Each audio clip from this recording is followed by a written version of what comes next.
Today we are meeting Christophe Vacher, an award-winning artist known for his imaginative realism and working major Hollywood films. I'm so excited to meet him. Hello, Christophe. Hello. It's great to meet you. Same here, thank you. So first, could you introduce yourself and briefly tell us what you do? So my name is Christophe Vacher. I am originally from France, and I grew up in the middle of France in a very small city that not many people know about. I was interested in art very early in life, so eventually I was going to get into comic books. That's what I started to do. But then eventually I was interested in animation, and I got the opportunity to enter the animation world. Wow. And so I got the opportunity to show a portfolio to a producer in France, and he hired me. And that's how all this started. And then I bounced from studio to studio, and I moved to Paris. So I spent 4 years in Paris. Disney had a studio there. Yes. And eventually I was hired there. That's where I started with Disney. So it was at the time when Lion King came out. Wow. So Lion King was a big boom in animation. Yes. They call it actually the second golden age of animation at that time. All the big studios suddenly wanted to make animation movies. Yes. And so I spent about 3 years at the Disney studio in Paris. And then I asked to come to Burbank. And so I was relocated to come to Burbank. I worked on a couple of movies in France while I was there with Disney. And then I relocated here where I started to work on other movies. My first movie here was Dinosaur.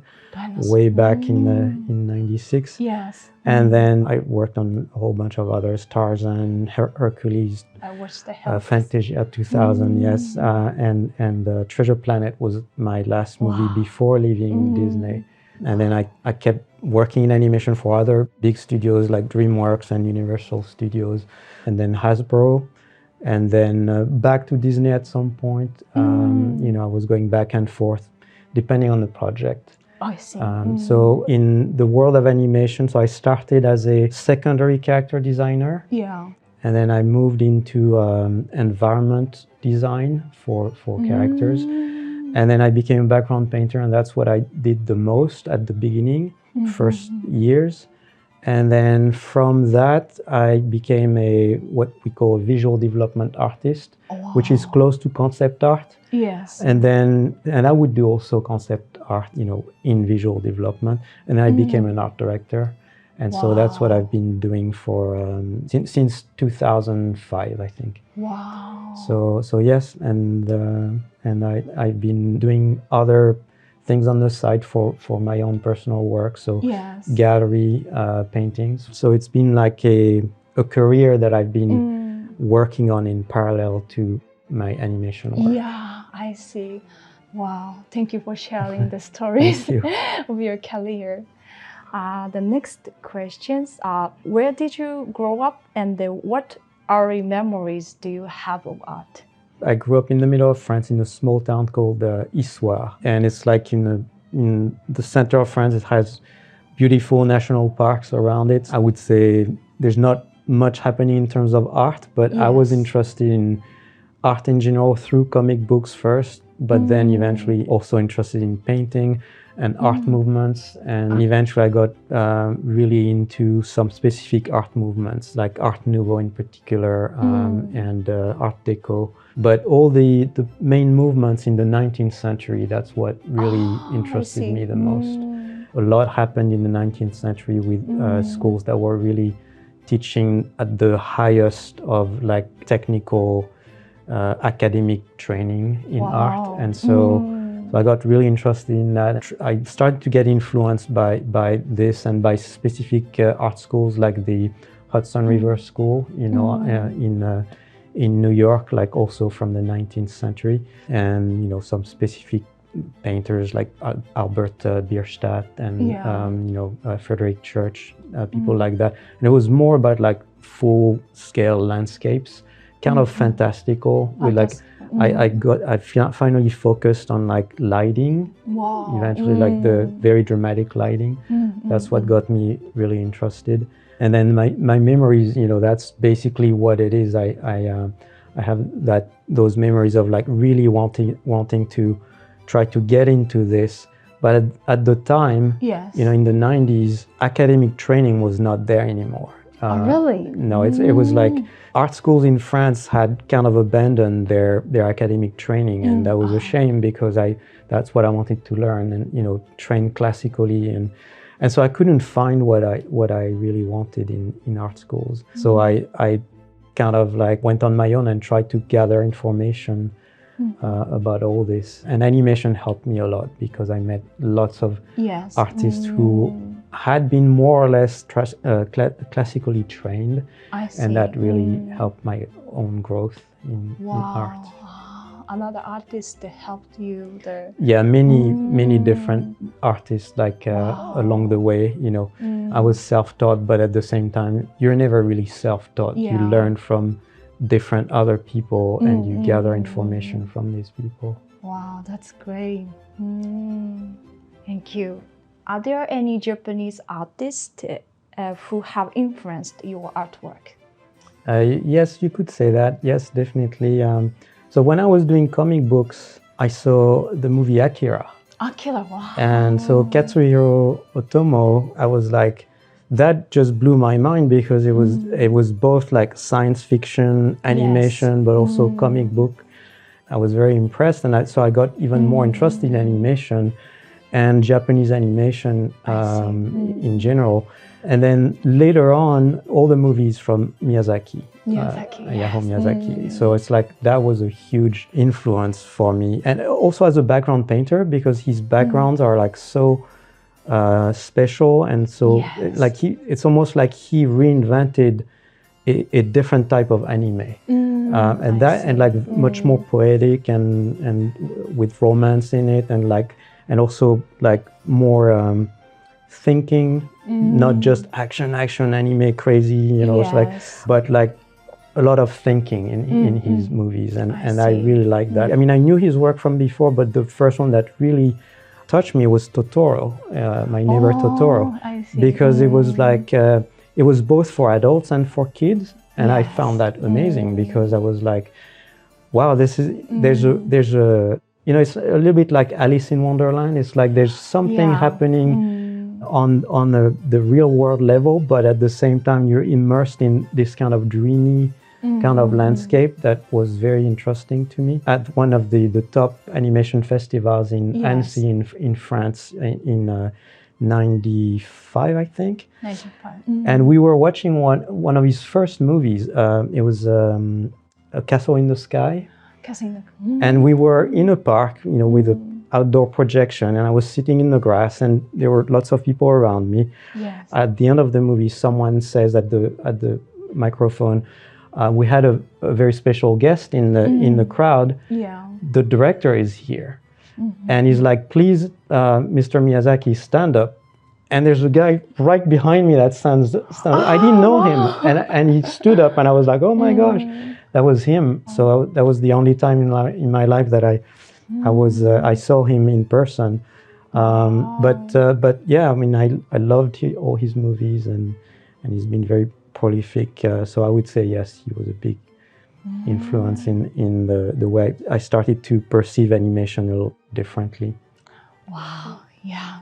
I saw your pictures on your homepage, and there's a lot of nature and also imaginary world. Yes. And I felt like a similarity of the Miyazaki. Yes. Yes. I'd love to ask you. Yes, definitely. Thank you. Yes. Thank you so much. And what does film and concept design demand from an artist? A lot of focus, for sure. A lot of focus on like what is asked from the director and the art director. So usually like communication is essential between within the team. Yes. And really understand what the vision of the director might be. So when you're a concept artist and you work for a team, it's not about year ago. It's about like trying to imagine what the director is trying to convey visually. And he doesn't always have an idea. So it's for you to come up with like the visuals that he might connect to. Yes. So for instance, when I was working on Enchanted for Disney, yes. I could see exactly what he was trying to convey, but he didn't have a specific idea. And what he told me about the story made me think of Art Nouveau, which, you know, just by coincidence was like one of my top favorite art movements. So I started to look more like deeper into Art Nouveau and like what it means visually, like all the curves and all the very vegetal kind of world, because Art Nouveau is all about that vegetation, flowers, leaves, trees, and lots of curves and S shapes. Yes. And all that, all these things, I tried to like start gathering all this in my mind, and I started to do a few designs based on that, and I showed it to him, and he was like, yes, that's exactly it. But at the same time, the funny thing is the character designer, we hadn't spoken yet, but he was trying a few characters based on the same idea. We didn't know, we didn't speak. Right. So he had exactly the same mindset as I had. And so it became totally obvious that when we gathered, the director saw that there was a total connection there. And so everybody was on the same page. Wow. So it's important to just stay in line with what the director and the art director want. And I would say also, especially as a concept artist, when what you're being asked is the very first flavor of what the story is going to look like visually. It's very important for the artist to explore in all different directions. I see. So it's very important for a concept artist to not just stay, you know, in your own little bubble, but explore other things, travel, go to museums, explore different cultures, even things that people have never heard of, because that's how you're going to come up with something really original. Yes. And that's what the directors want, like, or the producer or whoever is in charge. So they're asking for something really original that has never been seen before. You know, sometimes it's just the beginning of something, and then you keep exploring. I see. So it's that capacity to trigger something or come up with something that's never been seen before. Wow, so you need a lot of experience. Yeah, exactly. Like experiencing life in general, like by, you know, through all kinds of means. That's why traveling to me is very important. Sometimes music, you know, of course, is very important also, for me at least. But sometimes it's just like looking at things around you, photos or like things in nature. Sometimes you just come up with a vision that like you see an object or you see a photo, and then it bounces you back to something else. And then you start creating a picture that formed in your mind just based on something that was completely different, but that had that kind of inspiration, visual inspiration for it. Wow, thank you. Ready to explore media scenes with Creative World. From cameras to editing, hosting, and beyond, let's level up your skills and carve a path to that dream job. We are here to cheer on everyone pursuing with their entertainment dreams. So drop us a message at the link below and let's ignite your media journey.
家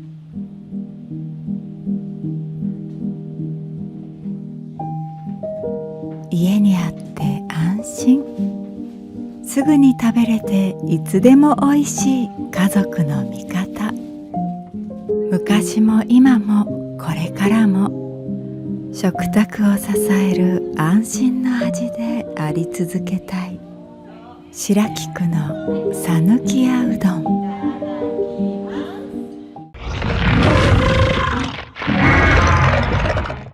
Yeah, and so I take it this SH Monster Arts release was in 2016. Yes. And I remember I have the NECA GMK. That was back when for some unknown reason NECA and SH Monster Arts would always make the same toy at the same time. Yep. Yes, correct.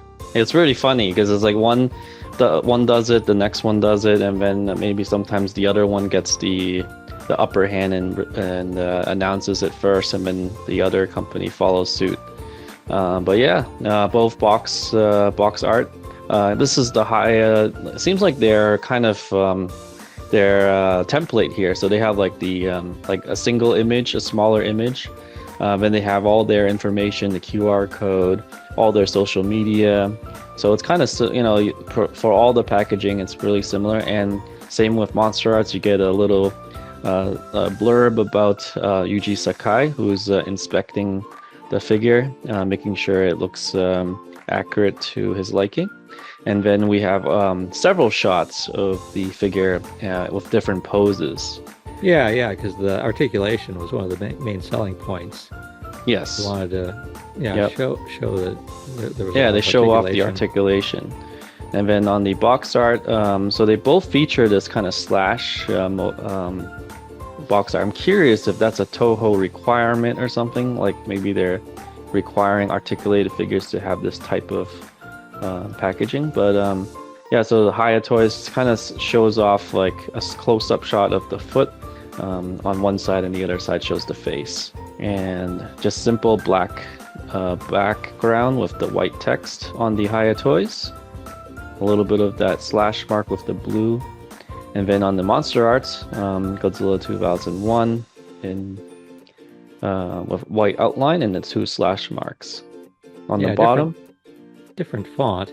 Yep. Looks on like the bottom, very plain for Haya Toys, but you get all the information in Japanese. And this is back then we had Bluefin distribution, so they would distribute this figure and they'll slap the English sticker on top of the Japanese characters.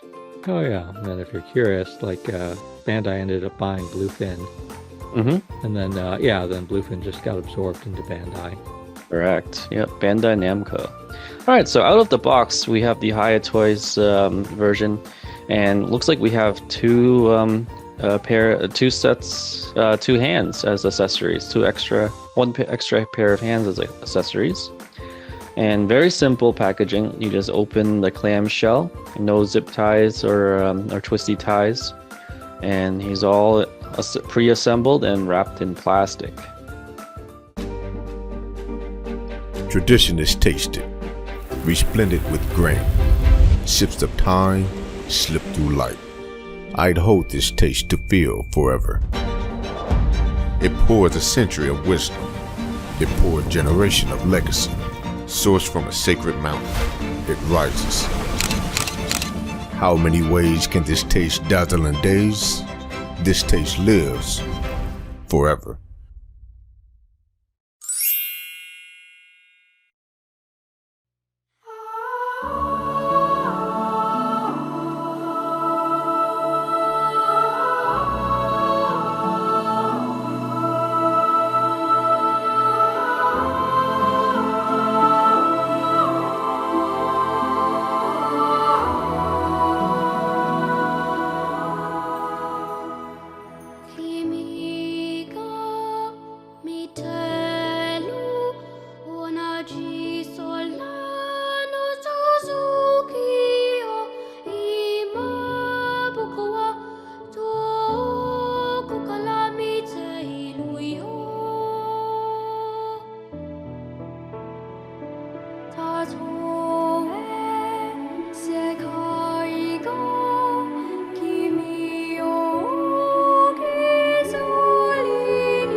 watching Creative World. See you next week.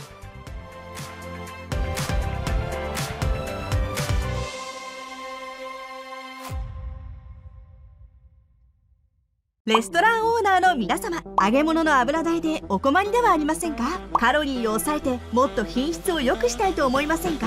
そんな皆様に必見、世界初の特許技術、油の給油率を 50% から 80% 低減、水のように油を軽く、